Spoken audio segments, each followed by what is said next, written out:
राधे राधे दोस्तों, मैं गौरव शर्मा फिर से आपके साथ। दोस्तों, हम लोगों ने लगभग सभी लोगों ने बचपन में महाभारत देखी है, शुरू से लेकर लास्ट तक भी देखी है। लेकिन इस युद्ध से हमें फ़ायदा क्या हुआ, सिवाय नुकसान के। महाभारत युद्ध के बाद जब पांडु भाइयों ने कौरवों का अंत किया, उसके बाद क्या हुआ वो कहानी मैं आज आपको सुनाने वाला हूँ, जिसमें द्रौपदी भगवान श्री कृष्ण से पूछती है क्या यह युद्ध रुक सकता था। तो शुरू करते हैं।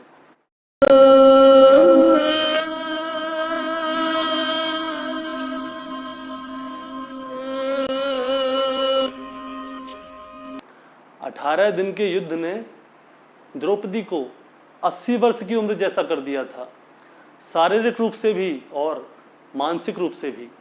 शहर में चारों तरफ विधवाओं का बाहुल्य था, इक्का दुक्का पुरुष ही दिखाई दे रहे थे। चारों तरफ अनाथ बच्चे घूमते हुए दिखाई दे रहे थे और उन सब की महारानी द्रौपदी महल में बैठी हुई शून्य को निहार रही थी। तभी श्री कृष्ण कक्ष में दाखिल होते हैं। कृष्ण को देख के द्रौपदी दौड़ती हुई भगवान श्री कृष्ण के पास आती हैं और रोने लगती हैं।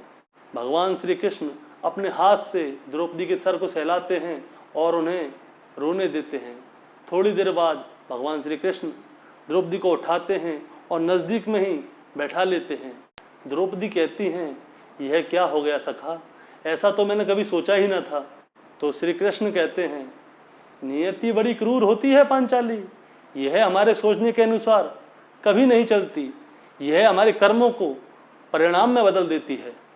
तुम प्रतिशोध लेना चाहती थी और तुम्हारा प्रतिशोध पूर्ण हुआ। तुम दुर्योधन और दुशासन को मारना चाहती थी और यहाँ तो सारे के सारे कौरवों का अंत हो गया। तुम्हें तो खुश होना चाहिए। तो द्रौपदी कहती हैं, सखा तुम मेरे घाव को सहलाने के लिए आए हो या उनके ऊपर नमक छिड़कने के लिए आए हो।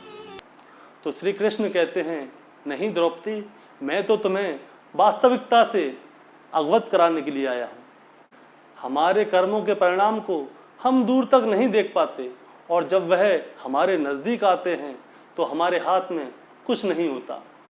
तो द्रौपदी कहती हैं, तो कान्हा क्या इस युद्ध के लिए पूर्ण रूप से मैं ही उत्तरदायी हूँ।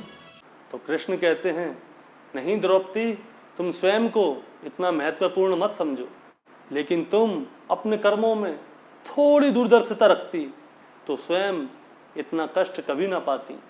द्रौपदी कहती हैं, मैं क्या कर सकती थी कृष्ण। कृष्ण, तुम बहुत कुछ कर सकती थी। कृष्ण कहते हैं, जब तुम्हारा स्वयंवर था तो तुमने कर्ण का अपमान किया था। अगर तुम उसका अपमान ना करके उसको प्रतियोगिता में भाग लेने देती तो शायद आज परिणाम कुछ और होता। मैं सूत पुत्र से विवाह नहीं करूंगी, नहीं करूंगी, नहीं करूंगी।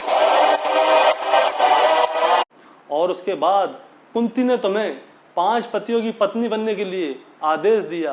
अगर तुम उस समय उनसे मना कर देती तो शायद आज परिणाम कुछ और होता। देखो हम तुम्हारे लिए क्या लाए हैं। जो भी लाए हो पांचों भाई आपस में बांट लो। और उसके बाद तुमने अपने महल में दुर्योधन को अपमानित किया, उससे कहा कि अंधे का पुत्र अंधा ही होता है। अगर तुम ऐसा ना करती तो शायद आज परिस्थितियां कुछ और होती। अंधे का पुत्र अंधा ही होता है क्या? हमारे शब्द ही हमारे कर्म होते हैं द्रौपदी, इसीलिए हमें अपना हर शब्द बोलने से पहले तोलना चाहिए, अन्यथा उसके दुष्परिणाम हमें स्वयं को ही नहीं बल्कि पूरे परिवेश को दुखी करते हैं। पूरे संसार में सिर्फ मनुष्य ही एक ऐसा प्राणी है जिसका जहर उसके दांतों में नहीं उसके शब्दों में होता है। इसीलिए तो कहते हैं दोस्तों, हमेशा ऐसे शब्दों का प्रयोग कीजिए जिससे कि किसी की भावनाओं को ठेस ना पहुँचे, क्योंकि महाभारत तो हमारे स्वयं के अंदर होती है। तो बोलिए राधे राधे, और अब चलते हैं कृष्णवाणी की ओर। राधे राधे दोस्तों, मैं गौरव शर्मा फिर से आपके साथ। आज हम लोग श्रीमद् भागवत गीता के अध्याय नंबर 1 के श्लोक नंबर 34 को शुद्ध हिंदी में समझते हैं। तो शुरू करते हैं। अर्जुन के सामने खड़े हैं उनके गुरुजन, उनके ताऊ, चाचे, मामे, फूफे, साले, पोते और भी परिवार के बहुत सारे संबंधी लोग अर्जुन अपने हर संबंधी को बड़े ध्यान से पहचान रहे हैं और पहचान के उन्हें बता भी रहे हैं।